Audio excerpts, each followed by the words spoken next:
I have tried to record this video so many times. You know how many hours I've wasted? But no. It's not wasted time because I learned and I changed. And I think the third time's a charm. Okay, so this video took a lot longer than I expected, mostly because I think I was really nervous. I really wanted to handle this topic well. I wanted to do it justice, and I felt a lot of pressure.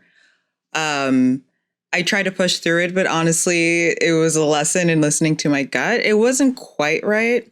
However, I think I have enough here for y'all.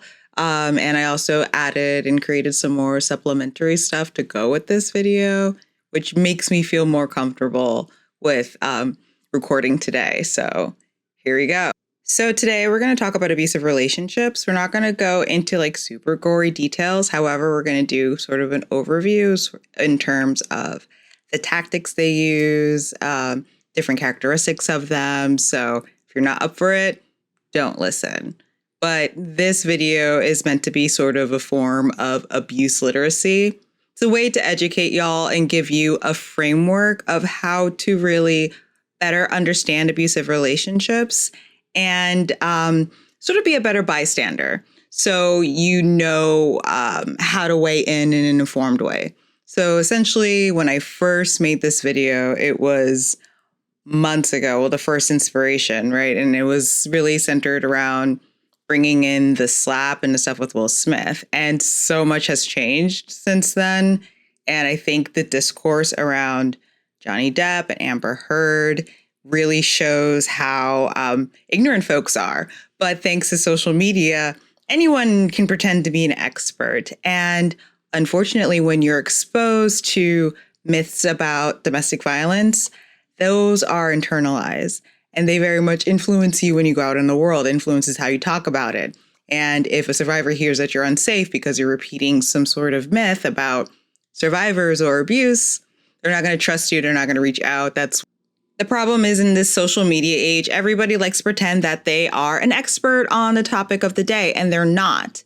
And it is especially dangerous when we're talking about domestic violence and sexual violence because that has a disproportionate impact on how people understand these very stigmatized forms of violence and oppression. Growing up, my only exposure really to the topic of domestic violence was through media on TV. And I only really saw PSAs. And so the way I envisioned it, it was just sort of like the father comes home, he's really drunk, and then he yells or he beats his wife. And then the child is like cowering in the corner or like on the stairs overhearing. And yes, obviously that's an example. However, there is so much more. There doesn't have to be physical violence. There doesn't have to be substance use. And what we're going to do is just like have this foundation. So we all know what we're going to be, what ground floor we're talking from. Domestic violence is about more than just one moment, one instance. It is a pattern of coercive tactics used to gain and maintain power and control in an ongoing familiar relationship. So this is a really good reminder to take your time if you suspect that somebody might be abusive, because you have to look at the broader pattern. A really common argument that I've noticed that rose in popularity is that people can be mutually abusive. And I believe that is absolutely incorrect. And it really reflects a lack of understanding of what domestic violence, what abusive relationships are like.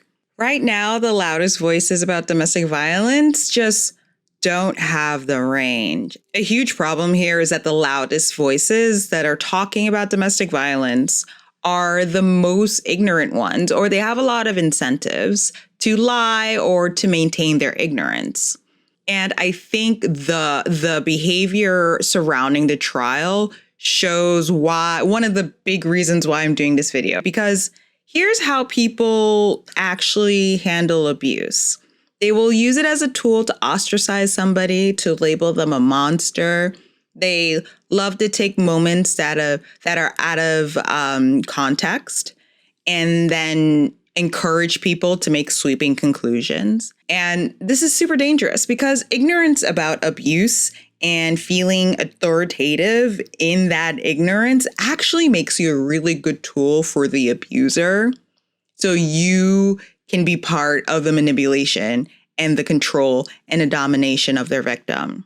And so what I'm going to do is offer you a framework that'll give you a better understanding of abusive relationships and help you counter the culture that normalizes abuse instead of strengthening it. What we're going to cover, we're going to talk about what makes an abuser and what kind of mindset that they have. 2, how the abuser sees their victim, how the abuser sees their self, and how the abuser exerts control. And this is all based off of an infographic I made for Patreon that you see that's here on the right. It's based on the quote, "Abuse grows from attitudes and values, not feelings. The roots are ownership, the trunk is entitlement, and the branches are control."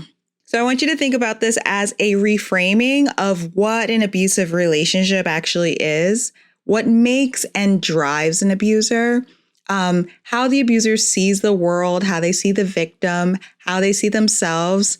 And then we're going to talk about how the abuser dominates the victim to get what they want. The quote is from the book, Why Does He Do That? Inside the Minds of Angry and Controlling Men. It's very heteronormative. However, he also mentions that, people of any gender can be abusive, and the core arguments here still apply to any abuser. He just focuses on men who abuse because that's like his experience. And then we also know because of patriarchy that abusive relationships, domestic violence is most often committed by men because the patriarchy gives them a lot of incentives. It rewards them. I really like this book because it actually helped me go down the road of reading more feminist psychology and theory that talks about the parallels, the connections between abuse between individuals and systems of oppression on a larger scale. I really like the Tree of Abuse quote because it really helps us understand abusive relationships as living, breathing organisms. Its development, its growth, its existence, its health depends on the environment, right? The plant will grow and strengthen over time, just like the way that an abuser will get increasingly abusive. So the trauma bond gets worse. It also changes with the seasons. Abusers are not always the same all the time. They're going to be different in the beginning. There's love bombing. Then things escalate and they get worse. So I really think we need to understand it not as static, an abusive relationship, but rather something that adapts, shapes, grows, and has to be sustained. And it also means that you can kill it, you can uproot it, you can get it out. All right, so let's dive into the 4 elements of an abusive relationship. First, we're going to start with the seed. And I just wanted to say I really like the Tree of Abuse framework because I think it's a great comparison analogy where we understand that abusive relationships are not the static thing. It is a living, breathing organism. It can change over time. It grows. It also can be killed, right? But it needs to be nourished and it might change with the environment. Then also, in certain environments, it just cannot exist. So I would say that the soil that the seeds are planted into would be our culture, our society, the systems of oppression. But we're going to jump into the seed, the abusive mindset, basically what makes it easy for the abuser to harm somebody else, to be abusive. So full disclosure, I am not ashamed. I made a bunch of corny graphics to help me focus and stay on topic when I'm doing this video, because as someone with ADHD, it is very hard to stare into a camera for an hour and there's no one there. There's no accountability. It gets boring. So hopefully this will also be a resource. I'm going to post the slides for folks to be able to get. But yeah, just no shame. I don't care if they look dinky or basic. I am not a graphic designer, right? I'm just trying to get by. But back to abusers. Something that I notice as a baby activist is that people talk a lot about victims, but they don't talk about abusers. They don't talk about like what makes abusers. It's kind of just taken for granted. Or if we do talk about abusers, it's very much in this dehumanizing, one-dimensional way. While I believe that survivors have any right to talk about their abusers how they want, right? In private, I think that we have to talk about the broader cultural phenomenon where people use that to perpetuate a culture of abuse. Because if abusers are one-dimensional monsters, it's easier for bystanders to be like, well, they were nice to me. It gives incentive for abusers to get positions of power and be up there and be charismatic and very manipulative. And then it can be really hard for a victim to recognize that they're in an abusive relationship if they've been seeing this prototype of a monstrous abuser, because victims are primed to see the humanity of the person who's harming them. That's how they're able to stay for so long. That's like very much the nature of a traumatic bond. Some people want to like nail it down to, oh, well, they're just mentally ill. Oh, they're drunk. Oh, they need to go to anger management classes. No, that's not true. So if we can't use mental illness, we can't use alcohol, we can't use anger problems as the answer to whether someone's abusive or not, what can we use? Well, Bancroft explains, no psychological test can distinguish an abusive man from a respectful one. Abusiveness is not a product of someone's emotional injuries or deficits in their skills. In reality, abuse springs from a person's early cultural training, their key gender role models, and their peer influences. In other words, abuse is a problem of values, not of psychology. So I did a little bit of like pronoun shuffling in the quote, but you get it, right? It's not about mental illness. It's not about like there's no scarlet letter. You really need to investigate. You need to see what is valuable, what is important to the abuser and how they move through the world and what they think about themselves and others. So first we need to look at, where does this person get their attitudes and values? He broke it down into 3 major parts. Early cultural training. What did their religion, their family, what did they teach them? What was the culture like? Did they grow up in a colonial society and they were part of the privileged class? Who were their key role models? So for men, this is super important. It's very common for abusive men to have abusive fathers. It's not a guarantee. It just depends on the particular family dynamic. But if they look up to their dad, that's the red flag. If they look up to their abusive dad, what kind of celebrities do they like? Do they like abusive, narcissistic celebrities? Are they super duper into cops or authoritarian type figures? So all of those messages are sent from these different factors. And these are the messages that the abuser's getting. What's right and what's wrong, what behavior is ignored, condemned, or rewarded, who is celebrated, beliefs on sex, gender, and race.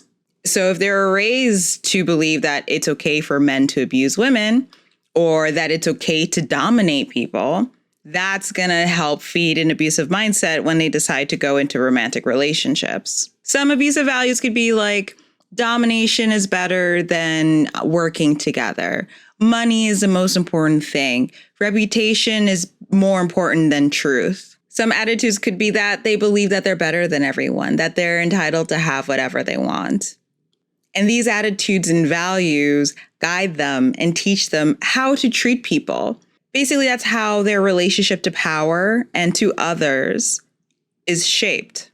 For some examples of harmful and abusive attitudes and values, definitely check out these examples of toxic masculinity. I made an infographics available on Patreon. But if you look at them, you can see why this sort of mindset would feed into an abusive relationship. If that person feels entitled to sex, a lot of men are taught that they are entitled to sex from women or to have their attention. They might have rigid conceptions of sexuality. So they could be homophobic or biphobic, belief in male superiority, hatred of women, infantilization of women. That could be really tied to gaslighting, rigid conceptions of gender roles and identity. That could be easily, hey, the woman's supposed to stay home and be barefooted, pregnant in the kitchen. Then there's also the individualistic self-sufficiency, heteronormativity. So you can see how these sort of values can build the foundation. Basically, these values build the foundation for abusive behaviors. And these are the justifications that they will use. And it's also worth noting that this sort of stuff does not happen in a silo. It doesn't happen just in romantic relationships. So I think it's really important for us to think about, well, how do those attitudes and values manifest outside of that relationship? How it might manifest? Because yes, abusers are good at hiding, but they're not that good. Do they have a more healthy connection with it? I'm sure not everyone thinks this, but not everyone who grows up in the same culture or even the same family will come out with the same attitudes and values. It can be influenced by a lot of other things because it could be your position in the family dynamic or in the community. For example, the eldest son in a patriarchal family is going to have a different experience than the youngest daughter. Not everyone might be abusive, but they might be primed to be bystanders who don't do anything or active enablers. Essentially, they're primed to help the abuser do what they want as long as they do it under the values and attitudes that they have. So now that we've talked about the seed, what creates an abusive mindset, we're going to finally talk about the plant, and we're going to start with the roots. The roots are about a sense of ownership and possessiveness that the abuser has over the victim. So we have to understand abusive relationships where the abuser is dominating and controlling their victim to get what they want for personal gain, because they see their victim literally as an object. They do not see them as a full autonomous human being. This is why we often hear domestic violence ending in not just violence against the victim, but then the shooter will die by suicide. I literally found a Department of Justice report about men who murder their families because this type of abuse is more common than it should be, this phenomenon. Bancroft explains, the sense of ownership is one reason why abuse tends to get worse as relationships get more serious. The more history and commitment that develop in the couple, the more the abuser comes to think of their partner as a prized object. Possessiveness is at the core of the abuser's mindset and the spring from which all the other streams spout. On some level, they feel like they own you and therefore have the right to treat you as they see fit. Possessiveness is how the abuser dehumanizes and objectifies their victim. This is an attitude that you will likely see in how the abuser talks about their victim, how they treat their victim. These are clues for you to see over time. Does one person seem to have that sort of possessiveness? It's sort of like this attitude of, if I can't have you, nobody can, which is very common with murder-suicides.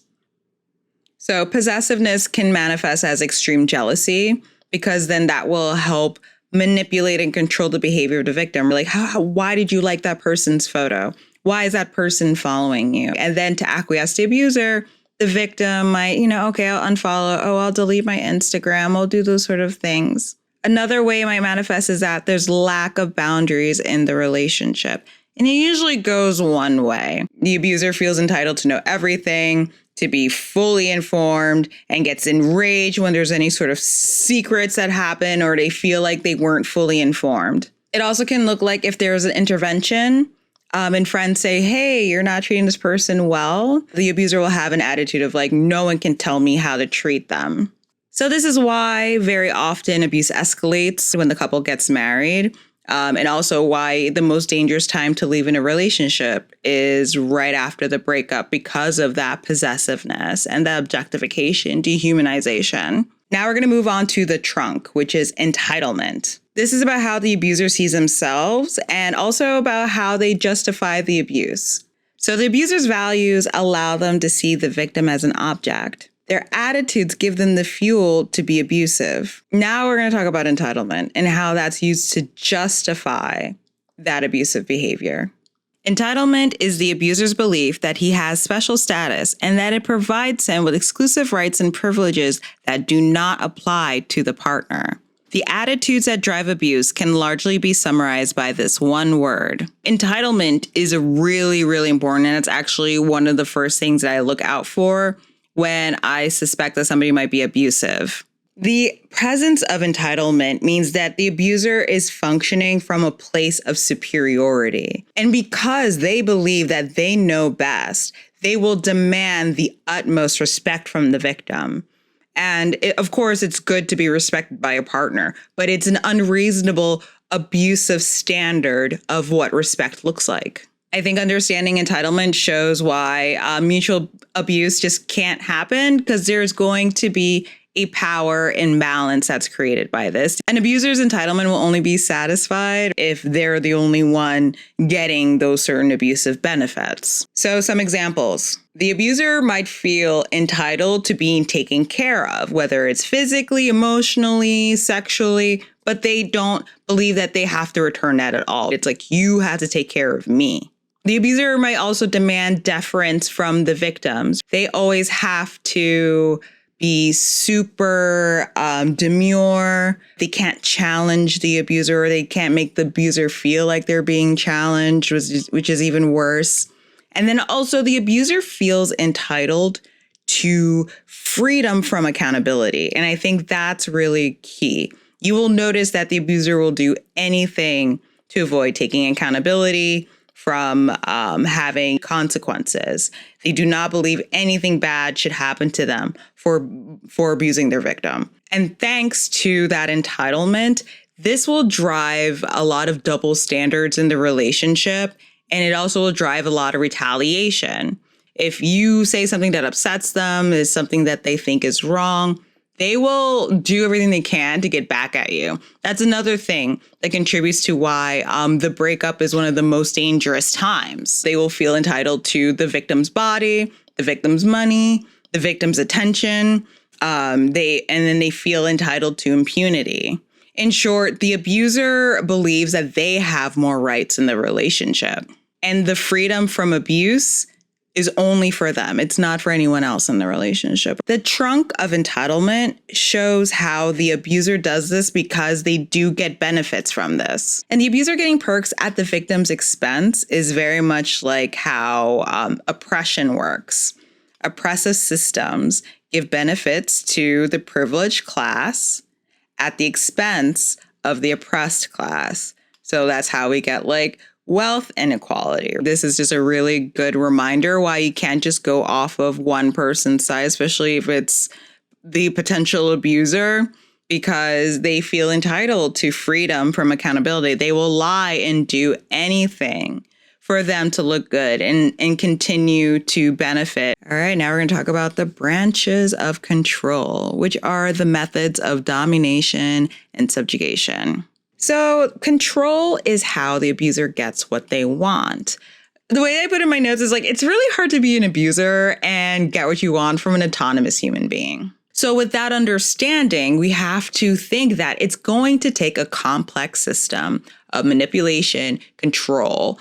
And since it is so hard, you're going to need a really complex, diverse system of domination to get what you want from the person. This is why abusers are so controlling. Being able to identify controlling behavior is super duper duper important. Unfortunately, most people have a fundamental misunderstanding of the role of control in relationships. So remember when I talked about people say that they'll blame alcohol or drugs or anger because they think it's it's just them losing control, or they believe that mentally ill people don't have control and that's why they abuse. Well, as usual, Lundy Bancroft has a quote about that. When a man starts my program, he often says, "I am here because I lose control of myself sometimes. I need to get a better grip." I always correct him. Your problem is not that you lose control of yourself. It's that you take control of your partner. In order to change, you don't need to gain control over yourself. You need to let go control of her.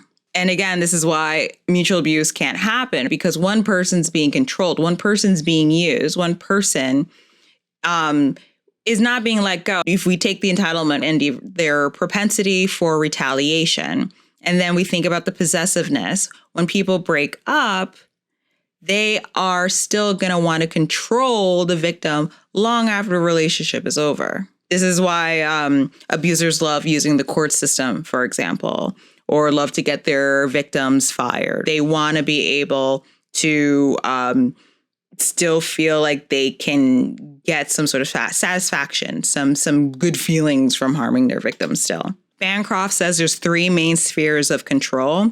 Controlling behavior can be present in all of these spheres, or they can just be present in 1 or 2. Main sphere of control is personal freedom, which is something that we've discussed a lot. Clothing, career, social life. Arguments and decision-making, how they communicate can be controlling or not communicate. Stonewalling is a form of control, right? Lack of transparency, trying to hide things, abusive tactics when there are arguments. These are all different ways that they control the victim to get what they want, to keep things going in their favor. Then with parenting, another sphere of control, they could be really controlling in terms of custody, discipline, education of the children's religion. They will not be a reasonable co-parent. To better understand how central control is in an abusive relationship, definitely check out The Power and Control Wheel.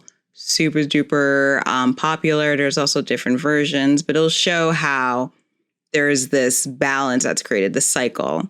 Essentially, the victim is being attacked on multiple fronts. And I think that's something we need to keep in mind when we try to have, and when we should be having some compassion for victims, even if they don't seem quote unquote sympathetic. So before I close out the video, I wanted to talk about why people fall for the idea of mutual abuse. So earlier in the video, I talked about the ways that people expect abusers to be one-dimensional monsters, and it never really works out doing that.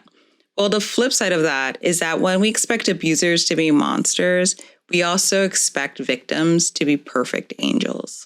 Expecting a monster demands a perfect victim. People who've actually been working around domestic violence and helping victims and care about abuse outside of celebrity happenings, they say that mutual abuse does not exist, and I agree. And just as the Jezebel subheadline says, victims reacting to abuse shouldn't be conflated with abuse. So we're going to talk about that. Something that I tweeted about a couple weeks ago is that I think people don't understand how much being in an abusive relationship changes you because you're under such traumatic and stressful circumstances.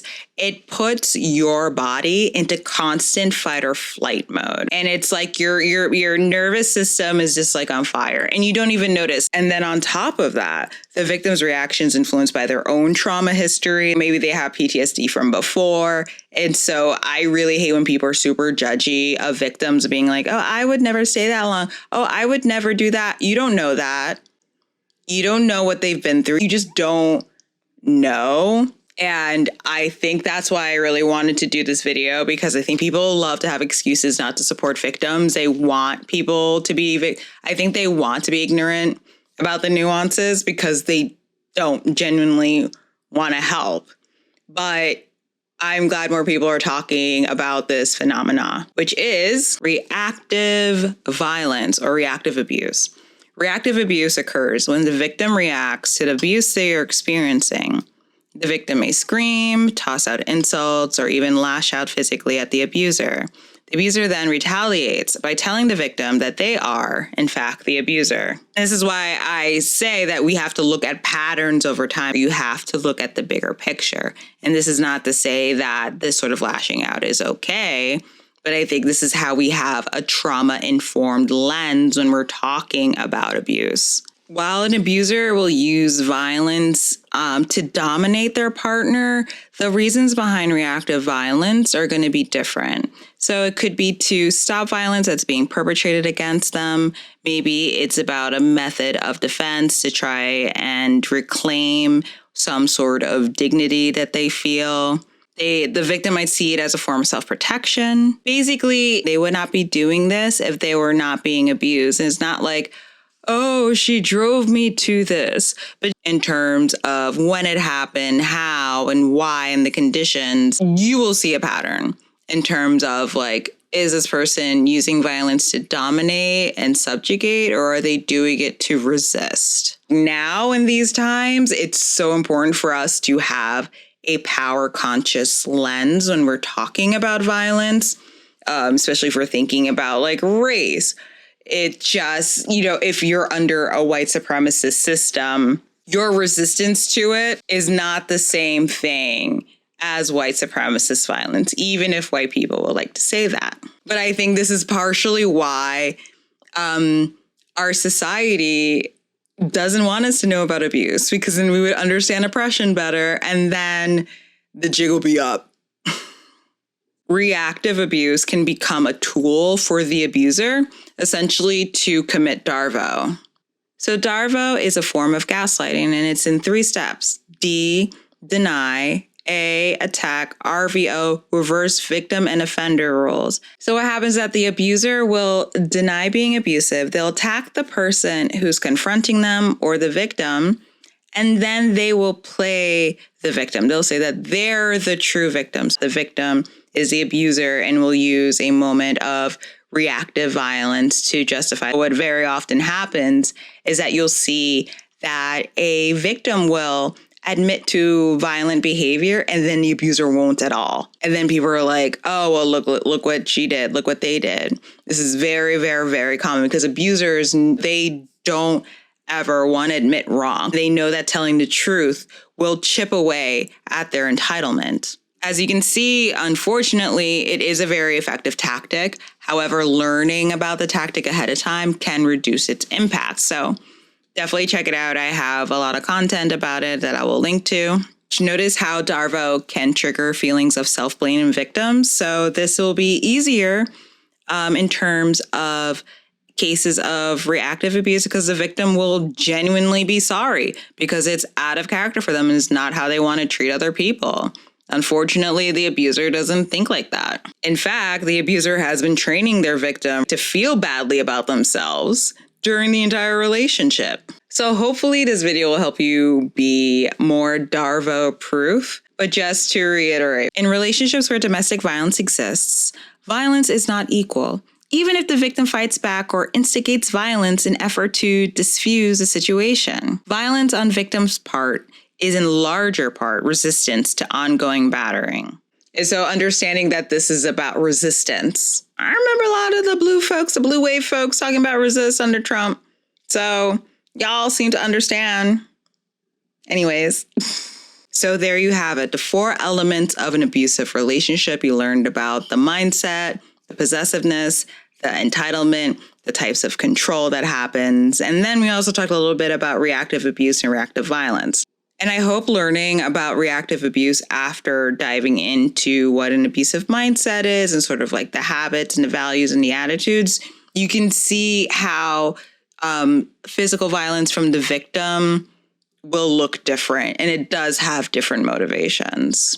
I don't think this is a place for us to condemn victims, honestly, because until we create a world where the conditions are so amazing that victims are not stuck, where people are not blaming victims or abandoning them, when we're not dependent on an abusive legal system to address abuse, we shouldn't be judging, and we shouldn't be only offering compassion on such conditional basis. If we only reserve our compassion and help for perfect victims, then no one will qualify.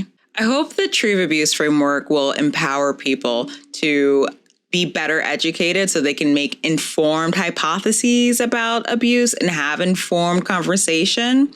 So we can stop treating domestic violence as like a tool for ostracizing or shunning people or labeling people and throwing them away. We want to use it to improve our ability or even our willingness to identify abuse, because I think a lot of people are in denial. So thank you for watching. Special thank you to my patrons who made this possible. Thank you for your patience, and looking forward to doing this again. Practice makes perfect. I can't wait to get even better at this.